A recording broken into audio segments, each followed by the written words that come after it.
Bonjour à toutes et à tous, j'espère que vous allez bien. Je suis ravie de vous retrouver pour la vidéo de mes 26 pour 2026. J'avais déjà fait une vidéo comme ça l'an dernier et même si j'ai pas beaucoup de contenu à vous partager en ce moment, j'avais envie de me refaire une vidéo d'intention de lecture. J'ai essayé de faire plusieurs catégories, donc vous pouvez voir ça dans les chapitres s'il y a un genre en particulier qui vous intéresse moins.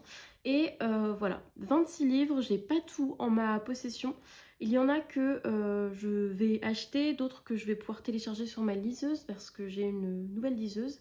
Et généralement, c'est des livres qui sont déjà sortis, à part, je pense, pour un texte qui va sortir.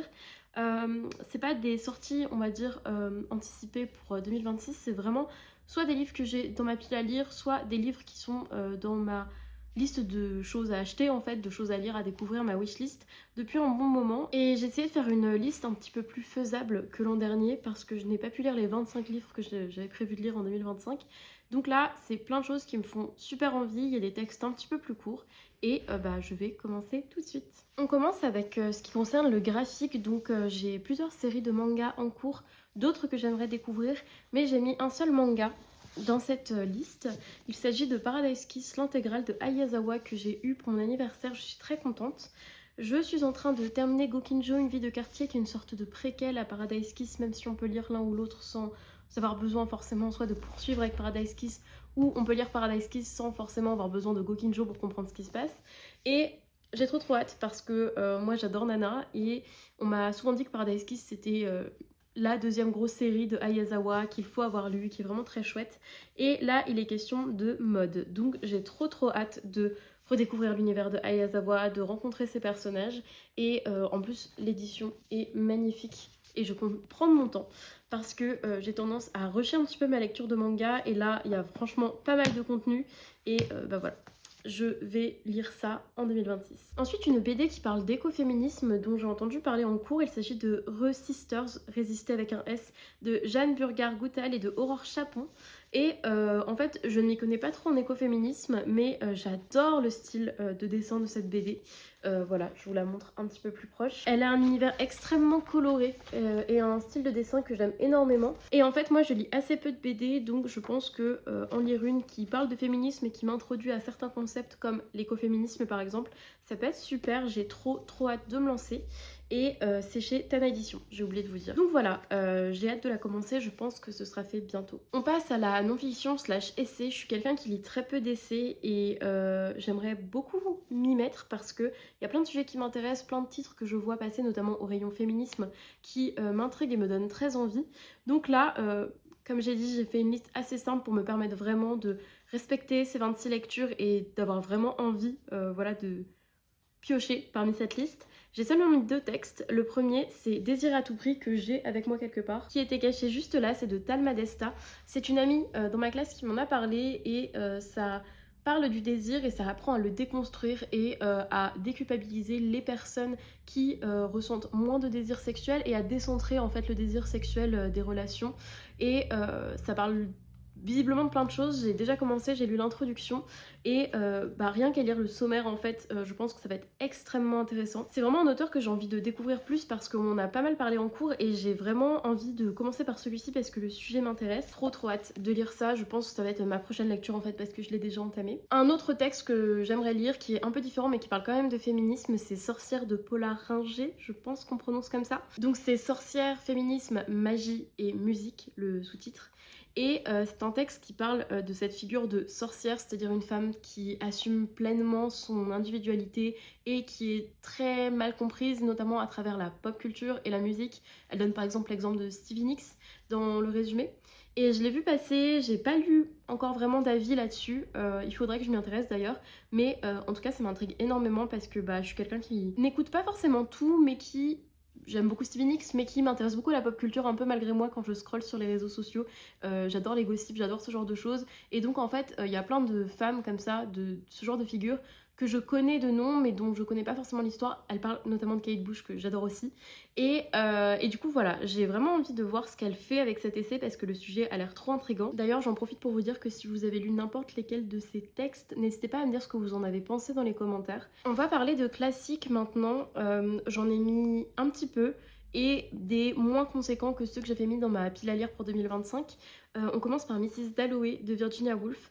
Là, je crois pas avoir d'édition dans ma bibliothèque, mais je sais que chez mon père, il y en a forcément parce que ma mère était fan de Virginia Woolf. Et en fait, Virginia Woolf, je l'ai découverte comme beaucoup avec Une chambre à soi ou Un lieu à soi, les deux traductions existent.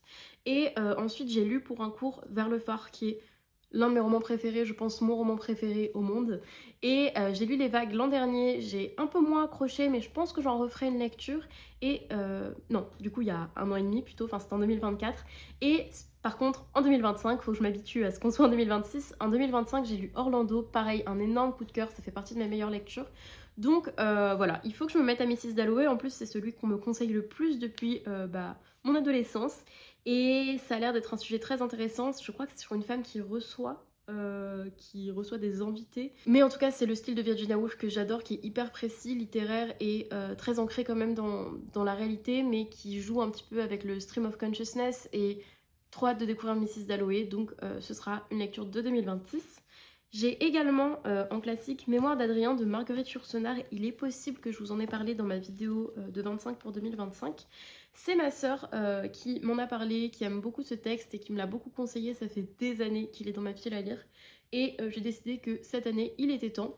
C'est, voilà, seulement pour vous en dire quelques mots, une œuvre qui est à la fois roman, histoire, poésie et qui a été saluée par la critique française et mondiale comme un événement littéraire. Du coup, j'aime beaucoup cette période, je m'y connais pas énormément parce que moi je suis pas historienne et disons que j'aime beaucoup l'ambiance de la Rome antique et j'aime apprendre à propos de ces auteurs, mais il y a plein de choses que je ne sais pas forcément. Et donc, dans tous les cas, toutes les histoires qui se passent dans ce setting-là m'intéressent beaucoup. Et Marguerite Yourcenar, je ne l'ai jamais lu, donc c'est l'occasion. Un autre classique qui, lui, était pour sûr dans ma vidéo de 25 pour 2025 et que je n'ai pas lu, c'est Anna Karenine de Léon Tolstoï. J'ai envie de lire plus de littérature russe. Pour l'instant, je n'ai lu que L'Idiot de Dostoïevski, mais qui est conséquent, mais que j'avais adoré il y a quelques années. Et Anna Karenine, on en parle beaucoup, notamment pour les personnes qui ont aimé Madame Bovary, qui est l'un de mes coups de cœur de 2025. Et j'ai vraiment hâte de découvrir la plume de Tolstoï et de me plonger dans la vie de cette femme. J'en ai entendu que du bien en fait, j'ai jamais entendu du mal de Anna Karenine. Et là, j'ai vraiment très envie de prendre le temps pour découvrir cette histoire enfin en 2026. Il y a un auteur que je n'ai jamais lu, mais dont j'ai étudié comme beaucoup énormément de textes en cours, d'extraits, mais qui ne m'a jamais vraiment attirée parce que ça ne m'intéressait pas à l'époque au lycée. Et après, j'étais un petit peu effrayée par sa plume, même si les extraits que j'en ai lus en licence de lettres étaient toujours très intéressants, c'est Zola. Et voilà, il y a beaucoup de personnes qui adorent Zola. Et j'ai décidé cette année de vaincre ma peur contre cet auteur, ce monument de la littérature française. Et j'ai décidé de lire Au bonheur des dames. Je sais que dans sa série Rougon-Macquart, il faudrait techniquement commencer par un autre. Mais pour tous ces auteurs classiques qui m'effraient, l'année dernière c'était Balzac par exemple, je préfère commencer par un livre dont le résumé m'attire pour justement avoir un peu un intérêt supplémentaire pour me lancer. Et Au bonheur des dames, ça parle d'un commerce de vêtements, je crois, qui ouvre dans le Paris du 19e siècle. Et en fait, on y suit le quotidien d'une femme, je crois, qui va y travailler. Il y a un patron très véreux, un personnage de la littérature comme on les aime, avec tout plein de traits mauvais, mais en même temps, on est captivé par lui. Et j'en ai entendu parler évidemment via les cours mais aussi via les réseaux parce que je suis Amy de la chaîne Amy tout simplement, qui est une booktubeuse canadienne qui l'a lu du coup en traduction anglaise l'année dernière je crois. Et c'est très drôle mais en fait c'est elle qui m'a redonné envie de lire ce classique alors que ce n'est pas une personne qui l'a lu en français et que c'est pas sur sa chaîne que je m'attendais à en entendre parler. Mais du coup voilà, Au bonheur des dames, j'ai vraiment très envie de me lancer. Et enfin un autre classique, je pense qu'on peut dire que c'est de la littérature classique même si c'est plus moderne, c'est L'heure de l'étoile de Clarice Lispector. Parce que Clarice Lispector, je l'ai découverte en 2025 avec Agua Viva que j'ai absolument adoré. Puis en septembre, je ne vous en ai pas parlé parce que je postais moins de vidéos, mais j'ai lu La Passion selon GH, que j'ai aimé mais qui m'a énormément perdu. En fait, je pense que Clarice Lispector, c'est tellement exigeant que il faut être dans le bon état d'esprit. Et moi, souvent, je le lisais en allant en cours ou en rentrant de cours pendant mon trajet de métro. Donc à chaque fois, j'ai 40 minutes pour aller en cours et 40 minutes pour revenir. Et je pense que j'étais pas vraiment dans le bon mood. Donc j'ai dû passer un petit peu au-dessus de certains passages. Il y a des choses qui ne faisaient pas sens du tout. Et je pense que c'est normal avec la plume de Clarice Lispector qui est très étonnante, qui est pareil, vraiment qui nous plonge en fait dans la conscience de ces personnages, dans la moindre micro-perception et qui part dans tous les sens. Mais je pense que même si c'est difficile de comprendre tout ce que Clarice Lispector essaye de faire, j'étais vraiment pas dans le bon état d'esprit et j'ai pas envie en fait que ça me crée un blocage pour découvrir la suite de ses œuvres. Et donc L'heure de l'étoile, je n'en sais strictement rien. Je sais que c'est encore une fois le quotidien d'une femme qui songe, comme dans La Passion selon GH, à changer de vie peut-être, mais en tout cas j'ai vu passer des très bons avis dessus et Clarice Lispector, j'ai pas envie d'en savoir trop sur ses livres, j'ai envie de me lancer tout simplement. Et je ne l'ai pas précisé, mais du coup, si vous ne connaissez pas, c'est une autrice brésilienne qui écrit donc en portugais. Et je sais que voilà, ces ouvrages sont en train d'être réédités. Ils étaient édités aux éditions des femmes par le passé, ils le sont toujours, mais actuellement, certains de ces livres sont en train d'être republiés au livre de poche. Donc voilà, c'est un autre classique que je veux lire. Et certes, c'est un court texte, mais je pense que ça va être très exigeant et je suis trop contente de ma petite sélection de classiques, donc voilà, c'est la fin de cette section. On va passer à une autre section qui va être la science-fiction et la fantasy, et je crois, si je ne dis pas de bêtises, que je n'aurai que 2 titres dans cette section.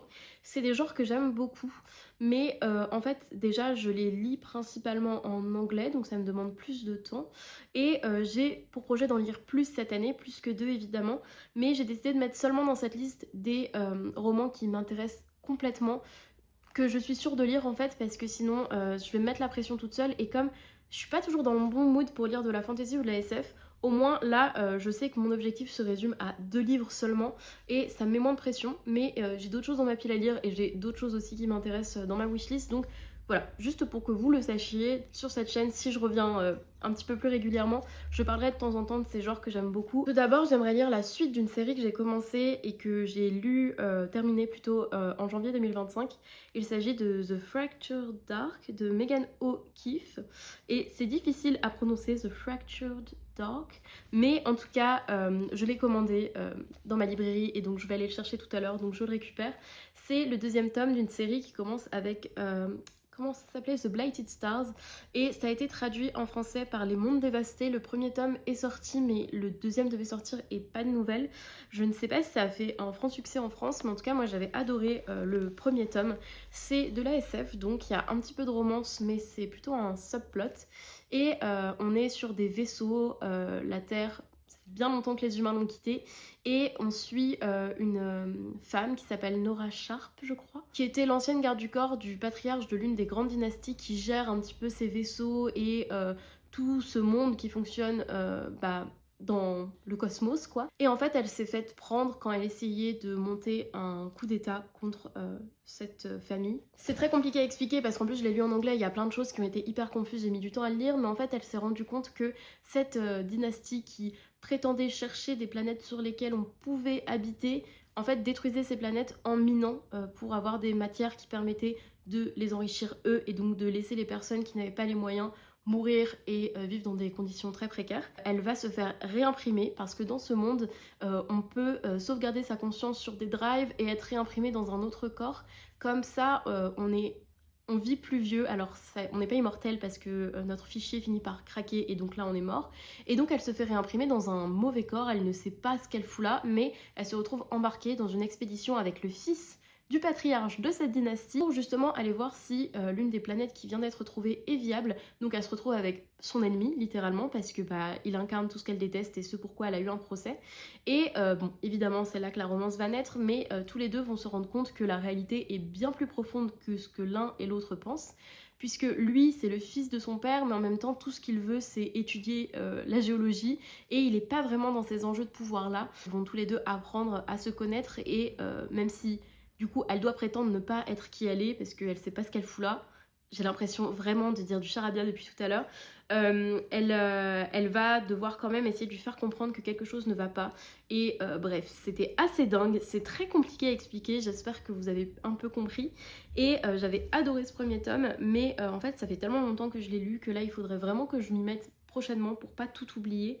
Et c'est une lecture exigeante parce qu'il y a beaucoup de vocabulaire scientifique, beaucoup de choses que je maîtrise pas parce que je lis très peu de SF et en plus je le lis en anglais. Mais franchement, si le résumé que je viens de vous faire vous intéresse et que vous lisez pas en anglais, Je vous conseille vraiment le premier tome de cette série en français, j'espère que la suite sera traduite, mais j'avais adoré. C'était vraiment hyper différent de tout ce que j'ai lu et je pense qu'on va suivre du coup les personnages vers de nouvelles aventures, ça va être hyper épique et trop hâte de lire ce livre que je récupère du coup tout à l'heure. Et le roman de fantasy qui est plutôt de la romantasy que j'ai envie de lire, ça s'appelle The Knight and the Moss de Rachel Gillig. Là aussi ça a été traduit je crois chez De Saxus sous le nom du Chevalier et de la Phalène.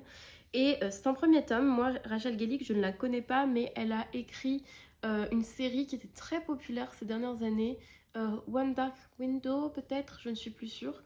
Mais en tout cas, The Knight and the Moss, ça parle de prêtresses qui lisent l'avenir et un jour le roi et ses chevaliers arrivent pour entendre leur avenir, leur présage.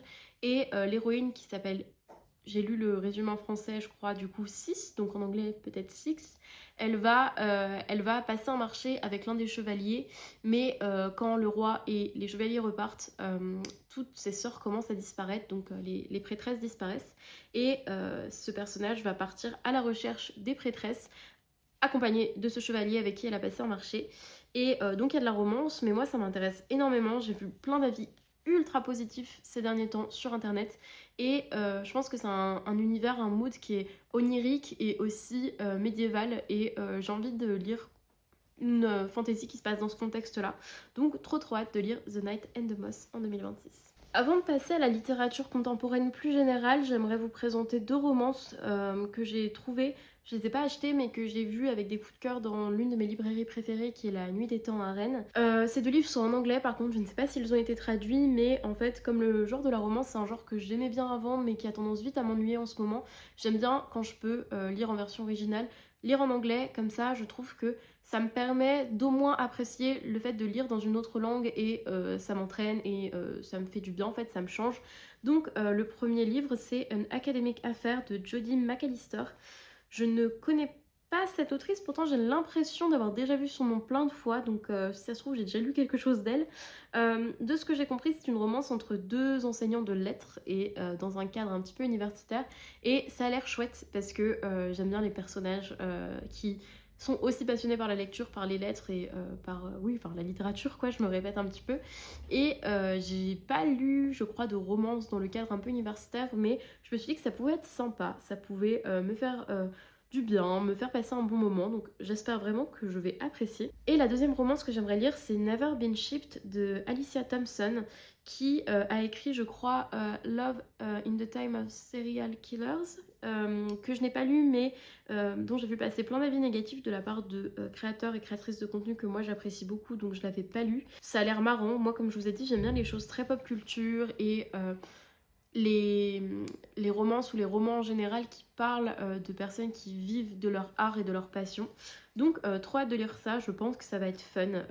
Ça va pas forcément être profond, je sais que ça arrive des romances profondes et je veux pas du tout minimiser ou critiquer ce genre-là, mais voilà, c'est...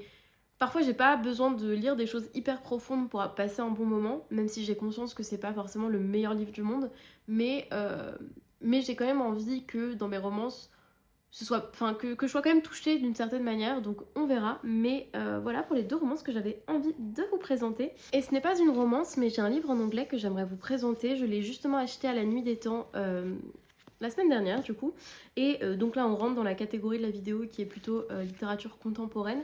J'aimerais énormément lire Hello Beautiful de Anne Napolitano, qui a été traduit je crois au printemps dernier sous le titre des Bien-Aimés, et c'est l'histoire d'un garçon, d'un mec qui s'appelle William, qui a grandi dans une famille compliquée, avec beaucoup de silence, beaucoup de tragédie, et qui va rencontrer une jeune femme ultra originale, pleine d'énergie hyper solaire en fait, et passionnée.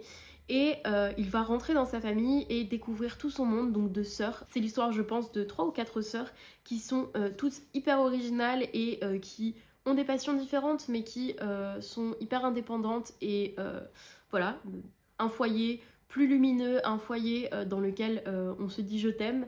Et lui va découvrir ça, mais petit à petit, en cohabitant avec ses sœurs, il va commencer à pouvoir plus se confier à l'une d'elles et ça va créer plein de dramas et apparemment c'est très beau. Il y a des gens qui disent avoir pleuré, c'était l'un des coups de cœur de libraire à la Nuit des Temps et j'ai trop hâte de découvrir ce livre que je trouve en plus très beau. Et ça me rappelle un petit peu dans le résumé évidemment, même dans la couverture, mais plutôt dans ce genre de livre qui étudie vraiment des personnages, qui parle un petit peu d'amour et de relations sororales, fraternelles. Ça me rappelle un petit peu Coco Melors ou Sally Rooney, donc trop hâte de lire ça et je vous en dirai des nouvelles bientôt. Là on va passer du coup à la section littérature. Je vais mélanger littérature francophone et littérature étrangère. Tout d'abord, on a Les Cerfs-volants de Kaboul de Khaled Hosseini qui est considéré comme un classique contemporain, donc c'est chez 10-18. Je me demande s'il n'y a pas eu un film.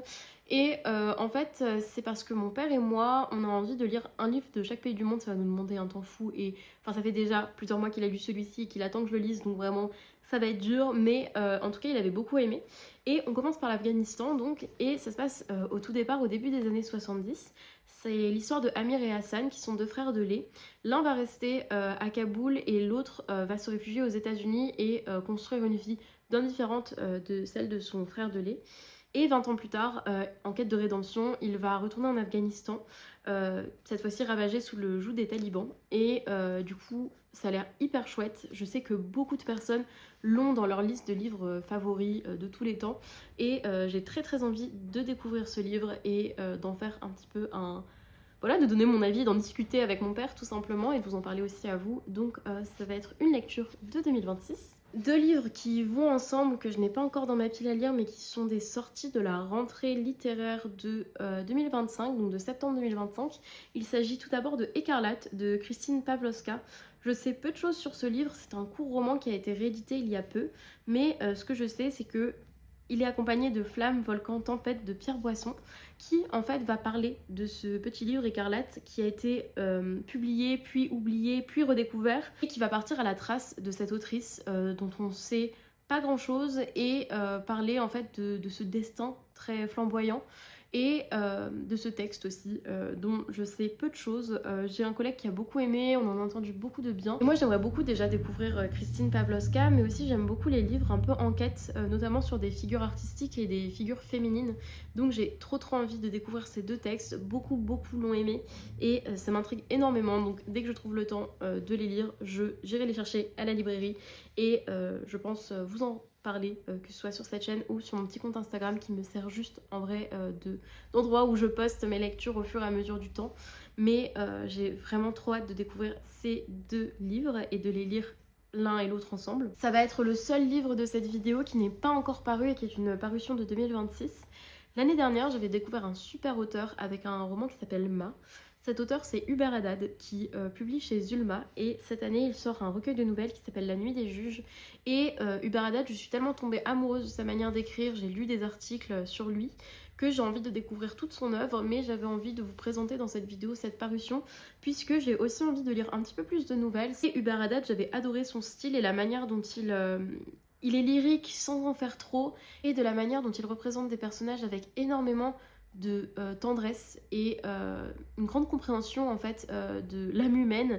Et j'aime aussi beaucoup le fait que dans ces textes il a l'air de beaucoup s'intéresser à des personnages qui sont eux-mêmes des artistes et voilà, trop hâte de découvrir La Nuit des Juges. Mais je pense que cette année je vais lire d'autres livres de Hubert Haddad, il y en a beaucoup qui m'intéressent dans sa bibliographie, donc j'ai vraiment super hâte de découvrir La Nuit des Juges. J'ai mis aussi dans cette pile à lire 2 tomes pour finir une série que j'aime de tout mon cœur, qui est vraiment littéralement en train de changer ma vie, de me bouleverser. Il s'agit de la série de L'Amie prodigieuse de Elena Ferrante. J'ai lu le premier tome l'été dernier et je viens de terminer il y a quelques semaines le 2e tome qui s'appelle Le Nouveau Nom et qui m'a absolument bouleversée, qui m'a prise vraiment dans un truc où en fait j'arrivais pas à arrêter de lire. Dès que j'avais une petite pause en cours, je lisais, j'avais l'impression de passer des années avec elle alors que 20 minutes s'étaient écoulées. Et j'adore cette série, donc j'aimerais lire en 2026 Celle qui fuit et Celle qui reste. J'ai mon carnet juste là pour me référer au titre. Et L'Enfant perdu. En même temps, j'ai trop peur de terminer cette série que j'aime de tout mon cœur. J'adore les personnages, j'adore le style d'Elena Ferrante et il y a une telle profondeur en fait dans ces textes et une manière si fluide d'écrire cette histoire et un style que je trouve vraiment très envoûtant. Donc vraiment trop hâte de lire ces livres. Et la prochaine lecture dont je vais vous parler, ça m'y a fait penser et c'est la raison pour laquelle ça se trouve dans cette pile à lire. En fait, il s'agit d'un livre qu'on a à la librairie et quand j'en ai lu le résumé, ça m'a un peu fait penser à l'Amie prodigieuse. Il s'agit de la trilogie de Copenhague de Tove Ditlevsen et c'est un livre qui parle d'une jeune fille qui grandit dans un milieu précaire au Danemark, du coup, à Copenhague, et qui grandit et qui aspire à devenir autrice.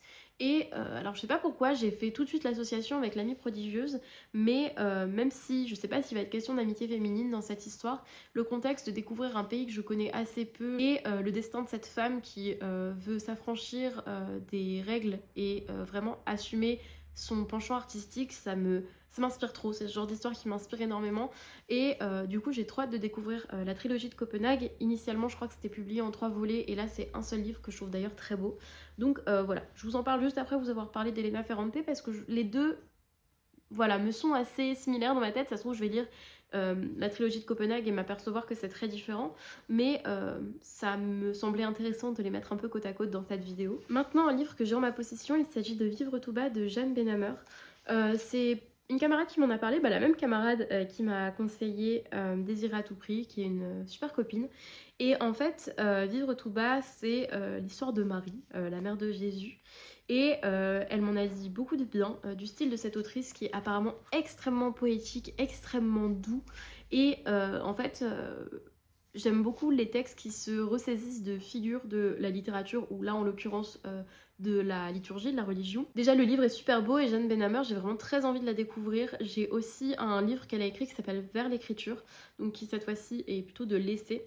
Et Vivre tout bas, c'est vraiment une lecture que je vais faire prochainement parce que j'ai trop hâte de pouvoir en discuter avec les personnes qui l'ont lu et notamment avec mon ami. Et voilà, ça m'intrigue trop. Jeanne Benhammer, trop hâte de la découvrir. Et c'est chouette parce que ça me permet de faire une transition encore une fois intéressante. J'aimerais beaucoup lire Carthage de Irène Valero qui est une sortie pareil de la rentrée littéraire de 2025.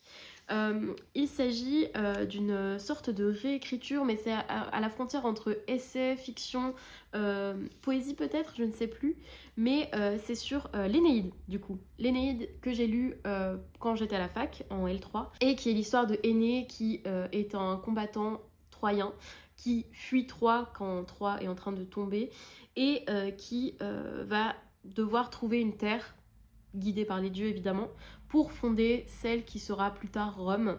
Donc c'est une sorte d'épopée où il lui arrive plein de choses et il va notamment à Carthage où il va vivre une histoire d'amour avec Didon. Et là je pense que c'est un roman qui va parler de cet épisode là, qui va se concentrer sur Didon et j'ai terriblement hâte de lire ce livre parce que comme je l'ai dit, j'adore les histoires qui se ressaisissent de l'histoire avec un grand H ou d'autres figures de la littérature. Et voilà, trop hâte de lire ce texte, ça m'intéresse énormément, je suis très contente. En plus je crois que c'est un service presse qu'on m'a donné au travail parce que j'en avais discuté avec un collègue et c'est un livre traduit de l'espagnol. Donc voilà, trop hâte de lire Carthage. Hello, c'est la Mathilde du montage qui vous retrouve. On est le 10 février, ça fait longtemps que j'ai filmé cette vidéo, mais je suis très en retard parce que j'ai plein de choses à faire. Bref, c'est pas le propos. J'ai complètement oublié de vous parler d'un livre et donc c'est pour ça qu'il faut que je corrige un peu parce que sinon il n'y a que 25 livres dans cette vidéo. J'aimerais beaucoup lire le 3e tome d'une série qui commence avec L'Antre des Louves de Elodie Harper. Ce tome 3 s'appelle Le Temple de Fortuna et je ne l'ai pas encore en ma possession, mais je l'ai commandé sur Vinted pour avoir la version grand format et avoir toute la série du coup en grand format puisque je l'avais commencé à l'époque où il venait à peine de sortir. Et L'Antre des Louves, c'est l'histoire de... Je ne me rappelle pas de son nom, je crois que c'est Amora, mais je ne suis pas sûre, qui est une jeune esclave sexuelle dans un loup-panard, du coup à Pompéi. C'est une courtisane en fait, et petit à petit elle va apprendre à gérer l'argent et à s'affranchir, essayer de faire un peu des magouilles avec son propriétaire qui est un homme terrible qui s'appelle Félix, pour essayer de décider elle-même de son destin, évidemment avec les outils qu'elle a et sans pouvoir totalement s'extraire de cette condition-là de courtisane. Et le premier tome m'avait un peu déçue, j'étais un peu mitigée, mais j'avais quand même décidé de lire le second tome et j'avais adoré le second tome en 2025. Je n'ai pas encore fait de vidéo pour vous parler de mes coups de cœur de 2025, je suis très en retard, je sais que tout le monde a fait ce genre de vidéo là il y a déjà 1 mois voire 2 mois. Et en fait c'était une lecture qui était certes plus divertissante que réellement intéressante en termes de plumes, en termes d'idées, de profondeur, mais ça m'a fait trop du bien, j'ai été fan de cette histoire, il y avait plein de rebondissements, des histoires d'amour et puis finalement des trahisons, etc. Et c'était pas forcément un coup de cœur d'un point de vue purement littéraire, mais en termes de divertissement et en termes de euh, moments passés, même, enfin j'ai des très bons souvenirs du moment où j'ai lu ce second tome. En fait, les étoiles étaient alignées pour que ce second tome me plaise à ce moment-là, et du coup j'ai adoré, et du coup j'ai mis le troisième tome dans cette pile à lire. Fin de cette petite aparté, j'espère que cette vidéo vous plaît et je vais continuer le montage. Une lecture que j'ai commencé et que je risque de terminer bien vite, c'est Le Voyage à Paimpol de Dorothée Le Tessier, qui est un texte qui a été publié en 1980 et qui a été republié récemment. Et c'est l'histoire de Marie-Vonne qui craque parce que elle n'en peut plus de l'usine, elle n'en peut plus de son quotidien où elle doit gérer son enfant, son mari, un travail très pénible, et elle part toute seule pour un week-end à Paimpol pour aller à l'hôtel, pour flâner dans les rues et vraiment goûter en fait à cet échappatoire et à cette vie qui n'est pas vraiment réglée par le devoir domestique et par tout simplement le travail à l'usine. Et apparemment c'est un texte hyper important, je l'ai commencé, je trouve ça très très bien écrit et c'est un sujet qui m'intéresse beaucoup. Donc trop hâte de découvrir Dorothée Le Tessier et Le Voyage à Paimpol. Et normalement, si j'ai bien compté, on arrive au 26e livre de cette vidéo. J'ai envie de lire Les oiseaux sous la glace de Casca Brilla, qui a été traduit de l'allemand, donc c'est autrichien, chez Le Cartanier. C'est sorti pendant la rentrée littéraire de 2025. Et ça se passe dans les années 90. C'est un groupe d'amis qui s'est rencontré dans un lycée privé catholique, mais qui va finir par lutter contre les oppressions pour être qui ils veulent. Et c'est un roman coming of age aux accents fantastiques d'après le résumé. Et c'est une intrigue qui est aussi sombre qu'ambiguë et qui pose la question de la responsabilité, de la vengeance et du destin. Mais j'ai aussi envie de découvrir ce groupe d'adolescents qui luttent et ces amitiés. Ça a l'air ultra intriguant, le livre est très beau d'ailleurs. Et à la fois j'ai hâte de le lire, en même temps il m'effraie un peu et c'est pour ça que j'ai décidé de le mettre dans ma liste de 2026 parce que dans tous les cas je l'ai acheté, donc il va bien falloir le lire. Et je pense que je vais passer un très bon moment avec Les oiseaux sous la glace. C'est tout pour cette vidéo, j'espère qu'elle vous aura plu. Comme d'habitude, n'hésitez pas à me dire si vous avez lu certains de ces titres, si vous les avez aimés ou non, mais également à commenter ce que vous aimeriez vous lire en 2026, que ce soit les 20 livres que vous voulez lire ou plus ou moins, peu importe, ça m'intéresse toujours de savoir ce que vous aimez, ce que vous lisez pour pouvoir en discuter ensuite. Et je vous dis à bientôt, très bientôt je sais pas, mais à bientôt pour une prochaine vidéo sur cette chaîne.